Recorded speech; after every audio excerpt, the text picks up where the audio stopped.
This is the story of Jack and Diane. They accumulated $3 million. They're 65 years old. Is it enough to live on? It depends. Here on this channel, we're trying to give advice to really an audience that is largely what I call middle-class millionaires. You've accumulated, you've achieved 2 commas in your math, and you're trying to make really important, good decisions. Jack and Diane, just like you, they're trying to make really smart decisions with their money. Part of the conversation really needs to be around, where is the $3 million? What kind of investments? What kind of accounts? For today's purposes, we're going to say that the $3 million is pre-tax. And we're going to say that Jack and Diane are 65 years old, and they're looking forward to a life of adventure, spending quality time with family, but they want to be mindful of potential healthcare and long-term care costs. Here's my encouragement to Jack and Diane. We ran the math, and the unfortunate part of their story is that they don't really have any meaningful Roth IRAs.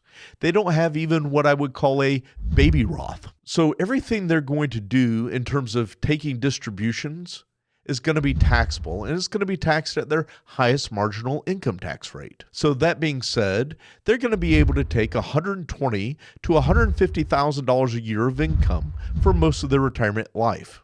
So we have to make sure that we're making really wise decisions as we are making that kind of income. So $120,000 to $150,000 a year pre-tax, that's pretty awesome.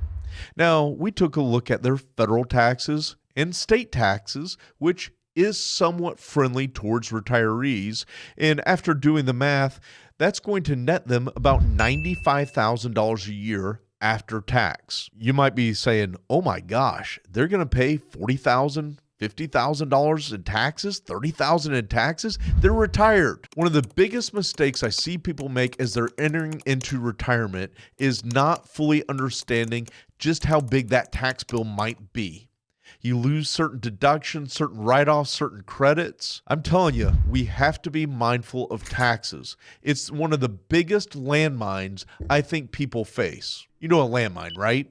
It's that thing you don't really see. You step on it and it's too late. That's taxes. For this couple, Jack and Diane, they're going to be able to live comfortably on $95,000 a year net, their Social Security, and a small pension. I do have one other story.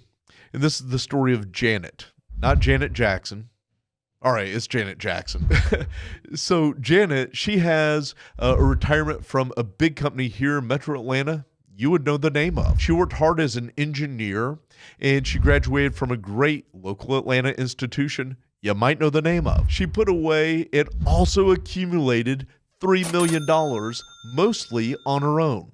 She lived very frugally, made some really great investment decisions, including getting in on a company that went nuts. It went berserk early on. So here she is with $3 million, and she wants to know how much can she spend to make sure her money lasts at least until her 90s. Well, one of her potential challenges from a tax perspective is she's not married filing jointly. She's single. And there is certainly that lack of marriage penalty that is applied to a lot of people when it comes to federal income taxes. She is super generous, and she is really, really good with her money. Now, her $3 million is not purely pre-tax dollars. As a matter of fact, almost 25% of it is in Roth, not baby Roth, grown-up Roth. So she's got tax-free money and post-tax money, and we did the same calculations for her that we did for Jack and Diane. What's really, really interesting is post-tax, she was at about $119,000 of income per year, that if she was making those, again, consistent, really good decisions, she'd be able to use that for her retirement into her mid-90s, which was her objective. Now, she also qualified for a pension, and she has Social Security that she's delayed to age 67, but at the end of the day, she's going to have a really healthy income. So what's the answer? Can you retire at 65 with $3 million?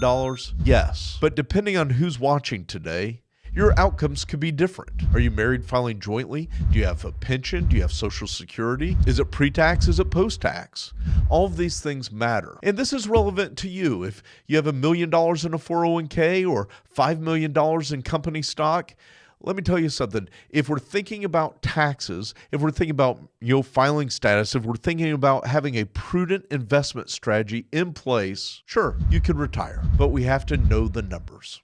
Thank you for joining us today. We believe in education and we believe in coaching. Hopefully, you're getting some great information on this channel to help you make some really important decisions for your retirement journey ahead. Subscribe. Check out our other content as it comes out. We'd love to be a part of your success. If you have questions, you can hit us up at connect@yourretirementcoach.com. Until next time, stay coachable. Investment advice offered through Merit Financial Group, LLC, a registered investment advisor.